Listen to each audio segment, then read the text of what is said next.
Welcome to the Foundation Series, your deep dive into startup compensation with industry leaders from across the startup world. Join me, Matt McFarlane, a people operations leader turned compensation specialist, as we uncover the strategies and practices driving success in tech startups around the world. Hear insights from heads of people, founders, and experts as we explore how to build robust compensation frameworks that not only fuel growth and retention, but do so in the dynamic startup environment that we all know and love. Let's get into it.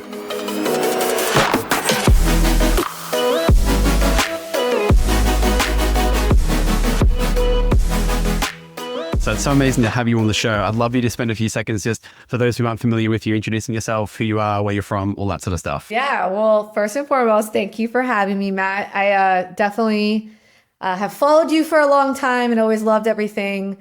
A lot of alignment in what you say around compensation and how you approach it. So this is well-timed to have this conversation. For those of you that don't know me, I'm Sarika Lamont. I am the Vice President of People and Culture at Vidyard. Vidyard is a AI-enabled go-to-market tool, not just for sales, so sort of like end-to-end from marketing, sales. Yes, we have a little bit of everything, but we have a lot in the ways of like video messaging, video hosting, video-based follow-ups, et cetera. And so Vidyard's based in Canada, but I am actually based in Virginia in the US, about 45 minutes outside of DC. So I work for a predominantly Canadian company, which has been a very interesting experience. I've been here for over 2.5 years.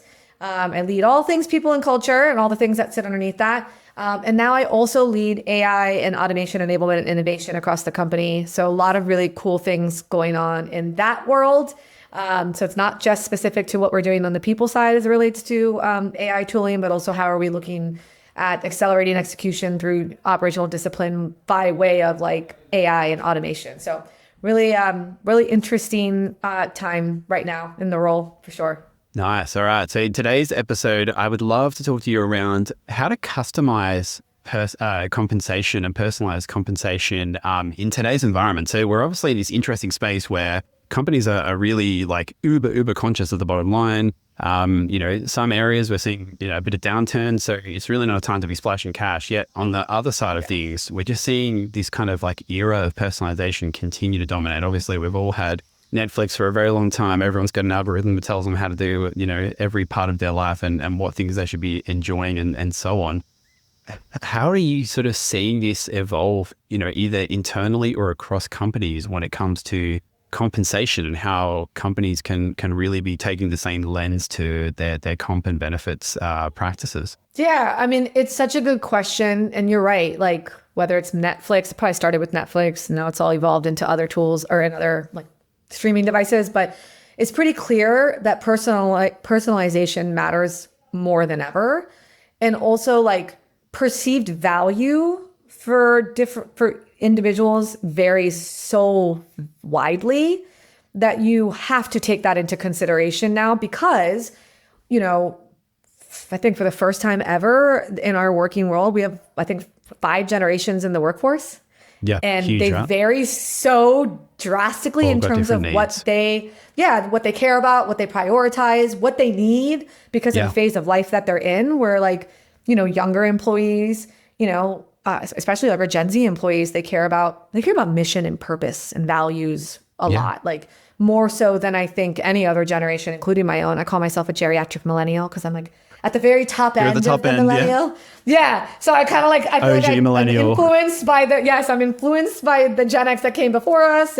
But I also like identify with a lot of what millennials feel. But I think exactly like a lot of younger talent, Gen Z talent, they care about mission, they care about purpose, they care about learning and growth and development, learning stipends, opportunities to grow in their careers. They care about equity, even though they don't always really understand equity. They just know that they think they, like, well, I want that, especially in tech. And so you're seeing a lot of more of that. They care a lot about flexibility, right? Flexibility in how they take their time off, flexibility in how they work, flexibility in where they work. And sometimes that will trump cash. So when we think about compensation, I think about it broader, like I think about it comp benefits, the overall rewards that we offer people. And that doesn't always come down to dollars and cents anymore like it did once upon a time. I would say like your millennial, maybe mid-career professionals, even like myself, like I care right now about financial stability because I have children and and inflation has, been high and I live in America and I live in a very high cost of living area. And so I do care about my base pay, but I care about my benefits. I care about I care about my 401k and I love learning about ways to maximize my dollar and how to make my dollar go a lot further and how I think about retirement planning or I think about, planning for my children's future. But again, I didn't care about that 10 years ago because I was younger. And at the time I was like, I'm out, I'm partying. I just want to make money and live in a cool place. And right. I didn't care at that time. And then, I think older talent, I'm saying probably also cares a lot more about that or honestly, just still having jobs, right? And, they're worried about age discrimination and what can we do to support them in that moment. And a lot of people are also caring for their children, but also for aging parents. And so having the flexibility to work the way that they need to work and where they can work from is much more important, I think. And so taking that all into consideration, it is about designing. I think about it from a marketing perspective. Yeah. If you think about marketing, they build personas and what's our ICP, but what are all the different personas that we market to? Yeah. It's sort of the same thing as actually, right. Understand who it is you're selling to, right?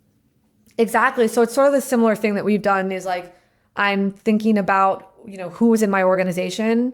Also, we've got folks that primarily a lot of people live in Canada, but they live all different parts of Canada. We have people that live in all different parts of the US with different local laws, et cetera. And I have to think about that and take that into consideration. There is very real cultural differences between Canadian working culture and American working culture. I take that into consideration in how I design, benefits and rewards and how we look at compensation. And I think we have to also bring employees along to understand that you can, fairness and equitability, particularly being equitable, doesn't necessarily mean that it's equal. And so what I mean by that is while you are trying to personalize different types of packages for different types of employees, you still want people to, you still want to make it from the context of I'm being fair and the financial incentives or the financial investments that I'm making in different groups of people is on a spectrum and it's fair. But what I'm offering might look different, but I need to be transparent about that to the people in my organization so that they don't perceive something as not being fair and equitable. And so that's where the transparency around compensation, not just the pay, but what else comes with your package when you get, in your offer. What else do you get working? What's the whole kit and caboodle you're getting? Exactly, right? I love the persona piece. I'd love to dive into that because I think when we talk about not only the internal but the external context, right? You might be a workplace with five whole generations of people that all have different things, but you've also got this really interesting external context where, from my perspective, is that I'm seeing things like equity become a little bit less interesting for people because we're in a bit of a downturn. Yeah. People are valuing job stability. They're not really, looking for something that may or may not pay off in, 10 years or 15 years. They're looking really for certainty now. They're looking for cash now. You mentioned inflation. So there's all of these things that are constantly changing. Talk to me about the approach around personas and where do you start? How do you start to define some of these in a really tactical sense? Yeah, I think what I've done at this company and actually my last two organizations, I did this concept of persona mapping years ago before there was as much variation and before people were really hip to this personalization and crafting and I think it was interesting. It came about actually because I was at the company I mentioned earlier where this is where I fell into HR, but by way of strategic talent development and management, right. Not knowing it at the time. It was a government consulting firm, and we were growing pretty rapidly, but we were growing organically, meaning we were winning a lot of new work with the government, with the US government and different agencies because of the services we provided and how well we were providing services elsewhere. But we were also growing inorganically by way of M&A activity. So we were purchasing companies for particular, capabilities that they offered to really round out sort of our host of offerings that we provided to the government. And so what was interesting, that's what really made me think about persona mapping, because when we were acquiring different companies, we had built our own culture, at my company, and we were grown to be 500-600 people. We were the platform. And so the companies that we were acquiring, we were bringing into our sort of cultural ecosystem. But when we thought about integration from a people and cultural perspective, we were really mindful and we were slow moving in our playbook, because every company we acquired had their own culture. And that means they had their own personas of people. And it was the first time that we had really technical, like developer talent. Like before that, we were probably more like program management and process improvement and quality, and like more like qualitative type of offerings and skills, versus this was our first foray into like really bringing in people with like roles. Actual developers and engineers and AI and coders, and that just was a new sort of population of employees and skills and needs that I hadn't really had in that organization in the years prior. So it got me thinking, okay, well, I need to learn who these people are and what makes them tick and what are their needs. And that was what started me thinking about persona mapping. And then I didn't really know that it was called persona mapping at the time until I went to the next company, which was my first foray into tech. Yeah. And I worked with a company, I cannot remember the name of them now because they were acquired by Mercer. Oh, okay, yeah. But they were like an HR consulting firm. And they were the first ones to really talk to me about this concept of like persona mapping and like, oh, like marketing does that. I'm like, oh, that makes sense. That's what I've been doing. And then, that's what I've been doing. Not even realizing, because what I had done when I was at my lab, I built these like cards. Yeah. Like, okay, so this is, technical Tom. And technical Tom really cares about these things. This is what makes them tick. This is how they want to grow. They care about, this is the age range. This is where they come from. This is their background. And so I was starting to build these sort of like, they were like PowerPoint slides, but I called them cards, persona cards. And I would have these in like profiles, and I would talk about them in this way with our executive team. And I'm like, okay, well, and we started curating benefits packages differently. But I will tell you at the time, and this is before the tech, people didn't love it, because the people that were at my original company that was like the platform were like, well, wait a second. Why do they get more time off? And why do they get better benefits than we do? And they already get paid more than we do. And so I really had to learn how to talk about the differences and why, and found ways to make sure that what we were offering the different groups of people were still equitable. But how did I articulate what equitable and fairness looked like what was in it for that? Like what like the WIFM in change management, why would they care? And what was interesting is that really helped me when I left there to go to my first tech company, which was based out of Denver. And they acquired 53 companies in 3 years across 7 countries. Wow. So they were acquiring Australia, New Zealand, the UK, and Canada, in Europe, America. So it was like, then that like took persona mapping to a whole different chain, because it was different policies you had to write, different offerings, so that was, I was already kind of well versed in it, but the way we went about doing this, it was a lot of interviewing. I first looked at the data. I looked at engagement survey data. I just looked at like the hardcore data, like how many people did we have in what age range and where were they located, and where were they in their compa ratio and their analysis, like what kind of jobs were they and what kind of skills. And then I went through an interview process, and I would meet with different employees at different levels, in different roles, in different functions across different countries, to get a view of like to get the validating context of the persona and like what's important to them. That's right. Yeah, right. That's right. Interesting. And then when I had that input, then when we were redesigning benefits packages and thinking about benefits packages and what we were going to do and not do, and the puts and takes aligned to also like, this is the budget that I had to do that, right? Because this is not independent of the dollars and cents that you can invest. But it gave me a better view on like what people care about, and then also what could I do in the different countries. Like in America, at that company, we did tuition reimbursement program. That was the first time I'd ever seen anything like that, and I brought in the system.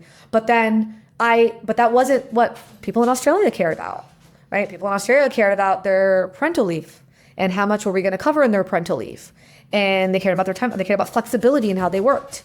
And they care, right? And so there were things like their well-being and like benefits, like lifestyle benefits. They care a lot more about that. And so then I had to design differently for what Australia and New Zealand really cared about. But that was kind of how I took a lot of different data and inputs and the voice of the employee in that.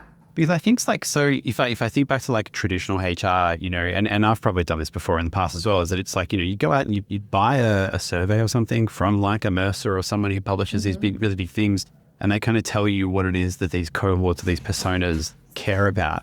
And, you know, there's better ways to do it where actually these are your people and you can just go and speak to them and they can curate that exact kind of data for you and you don't have to pay for it, right? Like you just ask them and it's amazing People are to so me. scared. I know. Companies are really scared to ask questions of their employees. Do you think it's this kind of like blank check mentality? I get that. A lot of like, oh, well, you know, they're going to ask for the world. And it's like, well, yeah, but I mean, you can talk to them and you can prioritize that and you can, you know, there's still ways to have that conversation and not turn into you letting them down, right? Of course they're going to ask for the world. Wouldn't you? Like, if you're going to get the wish list, right? You're going to get their wish list because why wouldn't you? It's what we do on, you know, it's what we do for Christmas. Like, here's my wish list. I'm not saying my parents are going to, you know, Santa's going to bring me everything, but at least you get a sense for what they desire and then have that conversation. But then I'm hearing directly from them and not some data source that has nothing to do with my own people. Other people's people. Yeah. I care about my people and what my employees care about. I don't care about what. It was actually interesting. Today I had this conversation with my own team. We're making a change in our benefits provider because what we have has been a very big hot mess as of late. And I mean, I don't even think I could say that. Like it's like the worst I've ever seen in my whole history of like benefits. I mean, our benefits broker said the same thing. And so we're like, okay, well then we started looking at other benefits providers and what they were offering, how much it would cost, you know, et cetera. But it was interesting. We are we're still in the stages of like learning from our new provider, what we are and what we can't do. And what I said to my team today is like, great, we already know we're going to go to this new company. We know it's going to happen, you know, first week of September, but I've seen no communication go out to our employee population and everyone's been real frustrated with the previous provider. I think we should let them know, hey guys, hey everyone, we've made this decision. We told you that we were going to look at a couple of other options. We've made a decision to go to new benefit provider A. We're not ready to like answer a bunch of your questions yet, but it's coming. We want you to know it's coming. We're working through it right now. More to come in the next couple of weeks. We'll share with you. Until then, don't, you know what? And the first thing the benefits providers, like they're, you know, the implementation team are the experts in this. And they were telling us we probably should wait to communicate anything until we have all of our answers ready to go. We know exactly what we're doing and have everything that we'll possibly ask us. So maybe we should wait until like the first or second week of August. No, and I'm like, okay, cool. I get that they're experts in implementation. I'm an expert in our people and what our people care about and our culture and the culture that I want to create here. And that's the culture of transparency and build out loud and build in public. And I know not everybody agrees with me. I know that my fellow executives don't agree with me, but this is a big thing I care about. I don't think there's anything wrong with treating our employees like adults and just telling them this exact thing. You know that feeling when comp decisions land on your desk and you're thinking, is this actually competitive? Most people in finance teams are working off data that's already out of date or spread across 5 different spreadsheets. It's painful and it slows you down. That's why I want to tell you about Pave. Pave gives you real-time compensation data from more than 8,300 companies, not just last year's survey, actual live market signals. So you can make calls with confidence, not guesswork. You can benchmark pay, price roles, manage your ranges, run your merit cycle, and even explain total rewards to employees all in the same place. No tab hopping, no stitching things together. And they're rolling out new AI tools that take some of the heavy lifting off your plate. Think smarter job matching, faster merit reviews, less admin, and better decisions. If you want to level up how you run comp, check out pave.com. That's PAVE.com. Again, pave.com. But also, for how much longer do you want them to feel unheard about something that's clearly on their mind, right? Like, do you wait until the end and it's like, surprise, we've made this change, rather than being like, hey, we've heard you, here's what we're planning on doing. We'll share more when we have it. Not to mention you're not overwhelming them, I would imagine, because I know, like, I've dealt with benefits and it's a lot. So, yeah. And we'll say, we're not ready to answer questions yet, so don't bombard us with questions. But we will not respond. Yeah. but just it's coming and more to come in the next couple of weeks. That's it. And then people start pinging. Well, what do we do if they start pinging us and asking us questions? I said, you don't answer it. And you tell them, as we told you at Tuesday Stand Up, we're not prepared to answer yet. Yeah. That's it. Yeah. So Not simple. that hard. No, I know. Yeah, it's sort of the same sometimes thing we with really ads. overthink this stuff, don't we? Yes, we just overcomplicate. And that's what I keep telling my team is simplify. And what's hard is when I joined over 2.5 years ago, I was brought to build for scale. And so we built for scale, including our compensation practices that, they didn't have a lot of those here. And then I found myself over the last, 6 months to a year even is having to sort of unbuild and scale back some of the scale that I built because it just doesn't make sense for the moment that we're in. Yeah. And so I've had to scale that back, and I've never had to do that before in my career. I've always built up, never had to build back down. So it's been an interesting muscle to flex, but then it does make you think a bit more stringently and be a bit more ruthless about what you're prioritizing and what you're designing for and what you're going to prioritize based off of what employees' needs are. Yeah. But the way that I've really articulated it is being clear, we have a finite budget. Yeah. And we're pretty transparent about where we are financially. And so I try to connect those dots for everybody in the context of their benefits or their pay and pay transparency, but then also how we're invested in AI tooling. Because I have a whole AI captain channel and everyone's giving me all sorts of ideas. And I'm like, okay, but remember, we have a budget. There's so much to be said for just laying it out for people and saying, look, here's how much or what we can afford to, put towards this, but let's help make sure that it's optimized for the most impact that it can have and make sure that it's not just us kind of making decisions on your behalf without really any knowledge. And that's a big part of, I think, doing compensation well. And I think that's a big part of being transparent about your compensation practices. It's not just about having your bands public or posting your job, your hiring ranges, your salaries on job. It's not just about that. It's being transparent and honest about what we can and can't do, and that the budget really dictates. And how do we determine the budget? And that's connected to our, where we are. Are we having, are we growing? Are we not growing? And what can we invest? And that sort of leads. And I know we'll talk about this later. Is sometimes that means we have to have tough conversations and we have to sort of level set with people. I hear you, I want to do that for you, but we just can't afford that right now as a business. And then I also understand if that means you need to make a different decision. If you feel this is a non-negotiable for you. And these are the other things that we do to offset that we maybe can't offer you this benefit or offer you this exact pay.